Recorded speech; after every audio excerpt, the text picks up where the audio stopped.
Staff Sergeant Jerry Michael Shriver spent over 1,000 days hunting the North Vietnamese army in the secret war across Cambodia and Laos, becoming so effective that Radio Hanoi placed a bounty on his head and an entire intelligence service dedicated to killing him, until he vanished into the jungle on April 24, 1969, and never came out. No, I've got them right where I want them, surrounded from the inside. Staff Sergeant Jerry Michael Shriver, call sign Mad Dog, says this into his radio while his reconnaissance team is pinned against a lake in Cambodia. Enemy soldiers closing from 3 sides. Ammunition running low. Most men would be calling for emergency extraction. Shriver calls in gunships to fire 20 meters from his position. This is not bravado. This is not a movie line. This is how Mad Dog Shriver actually fought, and the North Vietnamese army knew it. They put a $10,000 bounty on his head. They dedicated an entire intelligence unit to hunt him. They mentioned him by name on Radio Hanoi. But they could never catch him. Until one day in April 1969, when he ran into a tree line and disappeared forever.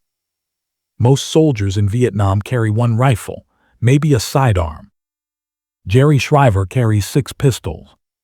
He wears them like a gunslinger strapped to his chest, his belt, his thighs, revolvers in .44 Magnum, Browning high powers, a suppressed M3A1 grease gun, a sawed-off shotgun, sometimes a Thompson submachine gun, and on certain missions, a lever-action Marlin rifle chambered in .444 Marlin, a round designed to kill grizzly bears.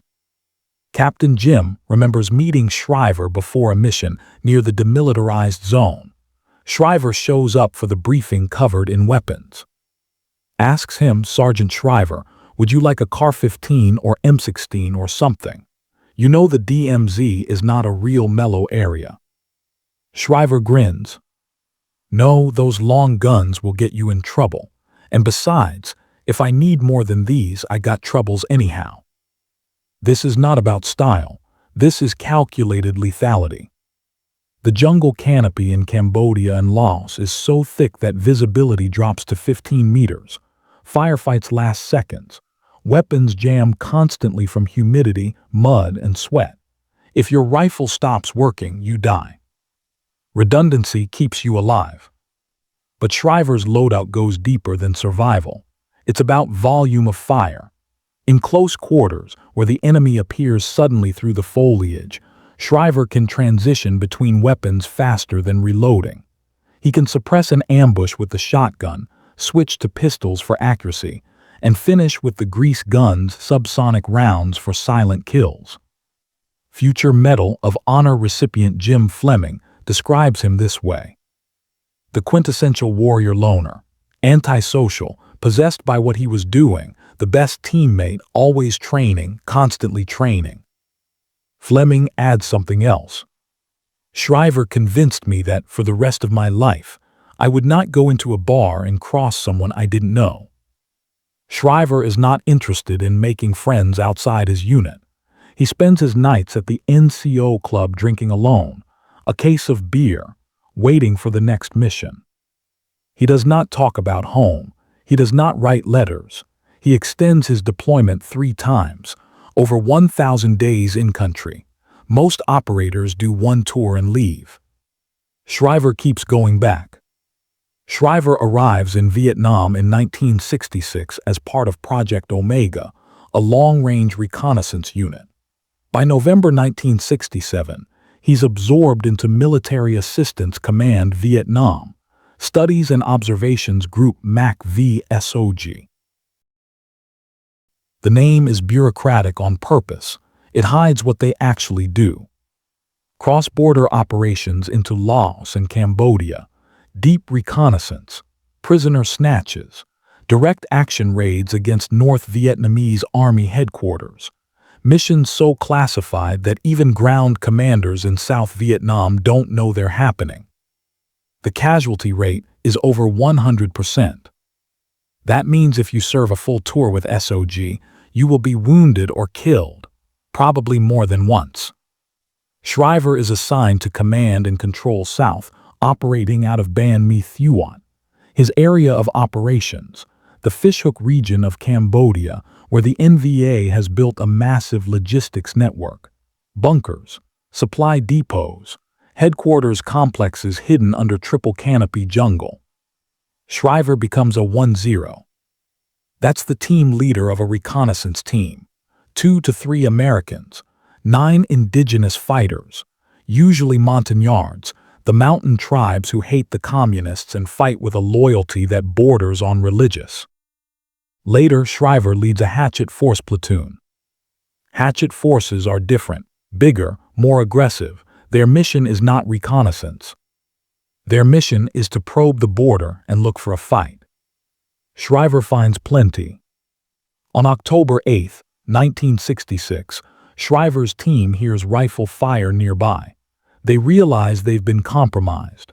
Shriver moves to a trail intersection and sets an ambush.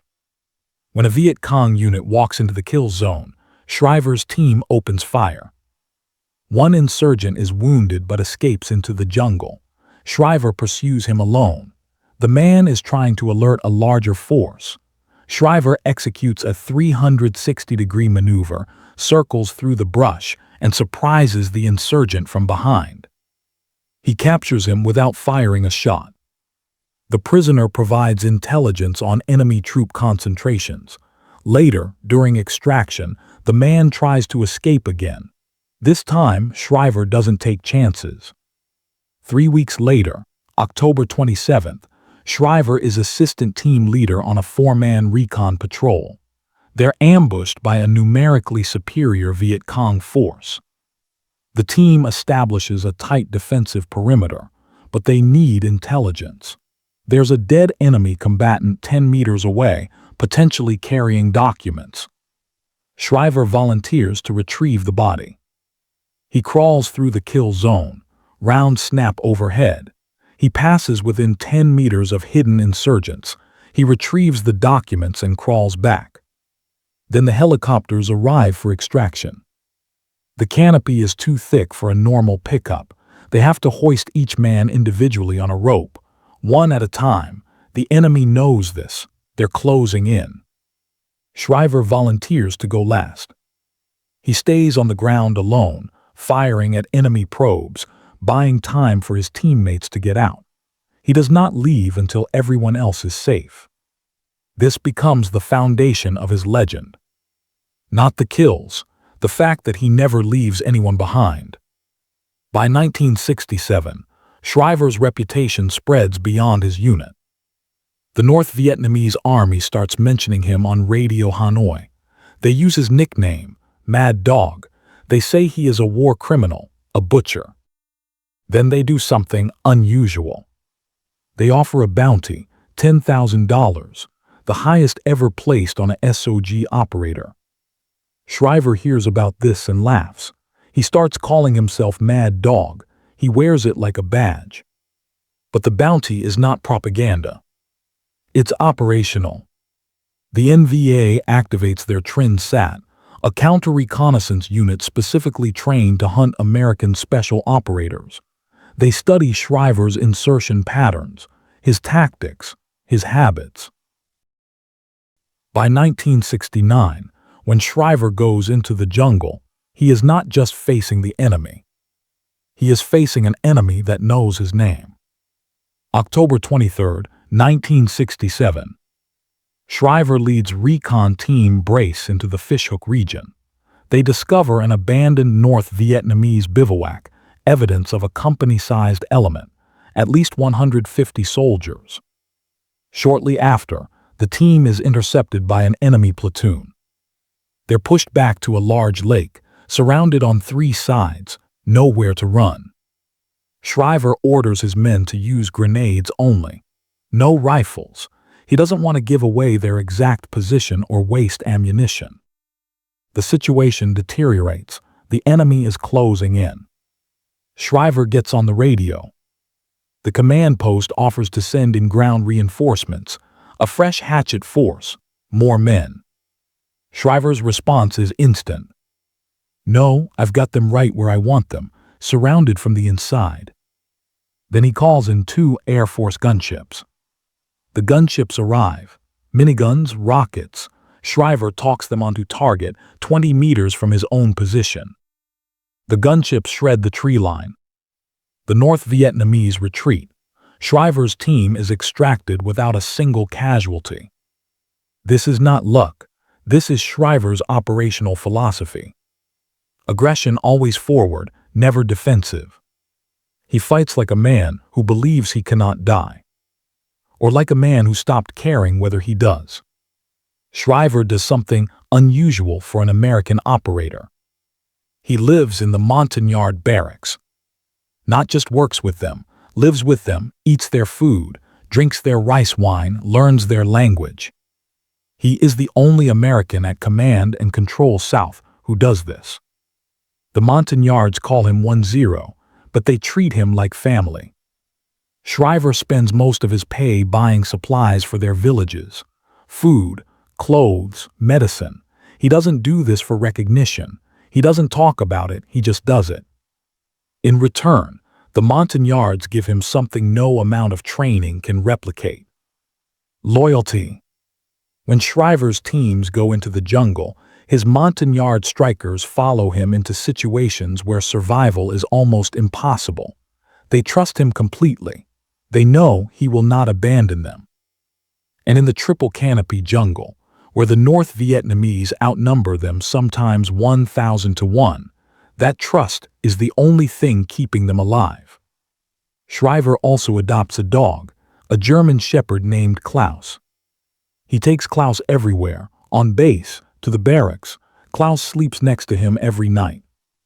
One day, some NCOs at the club think it's funny to force-feed Klaus beer until the dog is sick. Shriver walks into the club with his .38 revolver. He doesn't yell, he just stands there, revolver in hand. Who did it? Nobody moves. Nobody admits to it. Shriver stares at them for a long moment, then leaves. Nobody touches Klaus again. April 24, 1969. The target is the Central Office for South Vietnam, the mobile headquarters of the communist insurgency. U.S. intelligence calls it the Bamboo Pentagon. If they can hit it, they can cripple the North Vietnamese command structure in the south. The plan is simple: a massive B-52 bombing raid to stun the defenses.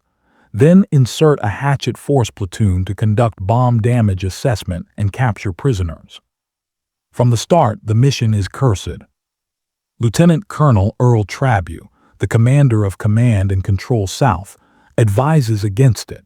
He argues that sending a single platoon into a regimental-strength stronghold is not viable. He is overruled. Morning of April 24th. The lead helicopter, carrying Captain William H. O'Rourke, the ground mission commander, develops engine trouble. It turns back. Command falls to Captain Paul D. Cahill. Cahill has doubts, but he's ordered to proceed. The remaining helicopters arrive at the wrong coordinates. They spend 30 to 45 minutes searching for the bomb craters. This gives the North Vietnamese time to recover. When the hatchet force finally lands, they drop into an instant killing zone. Machine gun bunkers, RPGs, grazing fire from multiple directions. Shriver's platoon is on the western edge of the landing zone. He radios that a machine gun bunker has his men pinned. Captain Cahill and the medic, Sergeant Ernest Jameson, are pinned in a central crater. The situation is deadlocked. Shriver makes a decision. He radios that he's going to flank the enemy positions. Eyewitnesses describe what happens next. Shriver breaks from the crater. He has a half grin on his face. He leads 5 Montagnard strikers in a dead run across 30 yards of open grass toward the tree line. Automatic weapons fire erupts. Shriver is hit multiple times. He reaches the tree line. Radio contact cuts off mid-sentence. He disappears into the foliage. Captain Cahill later says, Jerry Shriver was dead when he hit the ground. but nobody recovers the body. The battle lasts 7 hours, 10 airstrikes, over 1,500 rockets to extract the survivors. Shriver is listed as missing in action. 2 days later, Radio Hanoi broadcasts a message. Mad Dog Shriver has been captured. Later, they say they have his ears. Returning prisoner of wars reports seeing a tall, thin American prisoner who matches Shriver's description. A defecting North Vietnamese soldier claims he saw an American with an aggressive attitude toward his captors in a camp near the Cambodian border. A radio intercept allegedly picks up an American voice saying he's doing fine and not to worry. But none of it is confirmed. Shriver's remains are never found. On June 10, 1974, the Army issues a presumptive finding of death. He is promoted to Master Sergeant. Before his final mission, Shriver says something to a friend. "Take care of my boy." He's talking about Klaus. He knows he's not coming back. Larry White, one of Shriver's teammates, says this. Jerry was possessed by war. He didn't know how to turn it off. Another operator says, Shriver convinced me that some men are born for one thing, and when that thing is over, they don't know how to live. Jerry Michael Shriver spent over 1,000 days in Vietnam. He extended 3 times. He volunteered for the most dangerous missions. He lived with indigenous fighters in the jungle. He earned 2 silver stars, a bronze star with valor, and a Purple Heart. But he never cared about the medals. He cared about the mission and the men beside him. Jim Fleming, Medal of Honor recipient, says this about Shriver. If I had to go back into that jungle, there's only one man I'd want with me, and he never came home. If this story meant something to you, subscribe. There are others like it.